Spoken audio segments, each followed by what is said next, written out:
আমার লেখা কবিতা পড়ে আমি আবৃত্তি করছি। কতকাল এভাবে। কবিতাটি লেখা হলো 10/6/2024 সালে।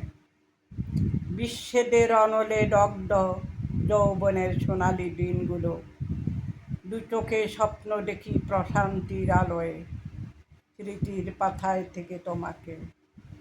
বহুতা নদীর মতো জীবন একটা হিমালয়ের দিক থেকে, সমুদ্রের বুক চিরে যন্ত্রণার বাকি জীবন অতিক্রম করে দুর্বিপাকে 85 থেকে 2024, ভালোবাসার অসীম সংকেত।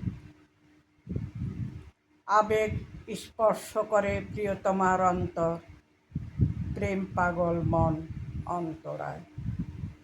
প্রাচুর্যের জীবনে ক্ষতচিহ্ন এখনো ক্লান্ত পরিশ্রান্ত, ভালোবাসার স্রোতে ভেসে। হারানোর নেই কিছু, বিশ্বাসের বুকে আঘাত করে ভেঙে দেয় বিচিত্র অভিমানী মন, নিজেকে বিলিয়ে দেয় নীরবে নির্বোধে।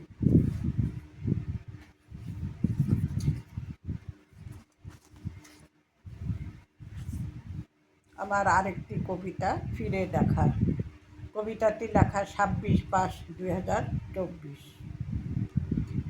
আজও মনে করে সেই দিনের মিষ্টি প্রেমের পরিচয়, সালাম দিয়ে কেমন আসে, বিষণ্ণ উদাস মন মলিনতা ভর করেছে অবয়বে। কৌতূহলী মনে প্রশ্ন করেছি কে আপন,